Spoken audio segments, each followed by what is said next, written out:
শুভ সকাল বন্ধুরা, তোমরা কেমন আছো? আশা করি তোমরা ভগবানের কৃপায়, রাধা গোবিন্দের কৃপায় ভালোই আছো। আমরাও তোমাদের আশীর্বাদে, রাধা গোবিন্দর আশীর্বাদে ভালোই আছি। আজকে যেরকম আমার জোগাড় হবে সেরকমভাবে তারা মা, খেপি মা, আদ্যা মা, বড় মা এদেরকে পুজো দেবো। যাক, বড়দের জানাই প্রণাম, ছোটদের জানাই অনেক অনেক বুক ভরা ভালোবাসা। দেখো, ননিরা ঘুম থেকে উঠে গেছে। ঘুম থেকে উঠে ওদের চোখ মুখ সমস্ত ধুয়ে দিয়েছি। আর এত বৃষ্টি হচ্ছে, এত বৃষ্টি হচ্ছে, সামান্য ননিদের জামা কাপড়ও শুকানো যাচ্ছে না। এই দেখো, ননিদের খাট এর উপরে ননিদের রোজকার জামাগুলো ধুই। এই যে দেখো, মিলে মিলে দিয়েছি। আজকেও স্নান করে পড়বে, সেটাও জোগাড় করে নিয়েছি।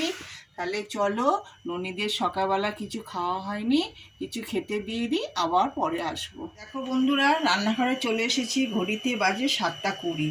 দেখো, ফার্স্টে আমি এই মগটার মধ্যে জিরে আর মেথি ভিজিয়ে রেখেছি। খালি পেটে প্রত্যেকদিন আমি আমার মেয়ে খাই।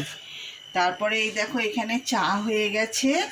চা করে এই যে ভিজিয়ে রেখেছি। আর ওই দিকে দেখো, মশার ধূপকাঠি জ্বলছে। প্রচণ্ড মশা, প্রচণ্ড মশা। ওই জন্য মশার ধূপকাঠিটাও জ্বালিয়ে নিয়েছি। আর এদিকে দেখো, ভাতের চাল বের করেছি। এখন কি রান্না হবে জানি না।